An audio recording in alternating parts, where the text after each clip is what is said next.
একটি ফ্যাসিস্ট বিরোধী আন্দোলনে ফ্যাসিবাদের আস্তানা ঘুরেই দিতে যাইতেছে, ফ্যাসিবাদের আস্তানাকে নিঃশ্বাস ধ্বংস করতে যাইতেছে। এখানে বাংলাদেশ সেনাবাহিনী বাধা দিবে কেন? এই যে দেখেন, সবগুলা বাংলাদেশ সেনাবাহিনী দেখেন, এই যে দেখেন,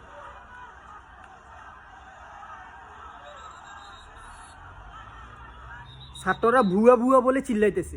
এইখানে যতগুলা সেনাবাহিনী আছে না, এগুলা মনে রাখবেন, এগুলার চেহারা চিনে রাখেন। এগুলা সবগুলা আওয়ামী সেনাবাহিনী লীগ, এরা সবগুলাই সেনাবাহিনী লীগ। এই জেনারেশন এখন কাউকে ভয় পায় না। এই জেনারেশনের সামনে যেই আসবে, এই অভ্যুত্থানের সামনে বাধা হয়ে যে দাঁড়াইতে চাইবে, আমরা তাদেরকে মাটিতে মিশে ফেলবো ইনশাল্লাহ। তাদেরকে মাটিতে মিশে দেওয়া হবে। আমরা কাউকে আর ভয় পাই না, আমরা মৃত্যুকে ভয় পাই না। এখন আমরা কাউকে ভয় পাই না। আমরা চাইছি সেনাবাহিনী হোক, পুলিশ হোক, র্যাব হোক, আর্মি হোক, বিডিআর হোক, যেই হোক, কিংবা বিজিবি হোক, যেই হোক, এই আওয়ামী ফ্যাসিস্টদের দালালি যারা করতে আসবে, আওয়ামী ফ্যাসিস্টদের আস্তানা ঘুরিয়ে দিতে যারা আমাদের সামনে বাধা দিতে আসবে, তাদের সবাইকে মাটিতে মিশিয়ে দেওয়া হবে ইনশাল্লাহ। কাউকে ছাড় দেওয়া হবে না। আপনারা সবাই মিলে ওয়াকারুজ্জামানের পদত্যাগের আওয়াজ তোলেন, দেখবেন সব ঠিক হয়ে গেছে। ওর পদত্যাগের আওয়াজ তুলেন, ও ওইখানে বসে বসে এগুলো করতেছে।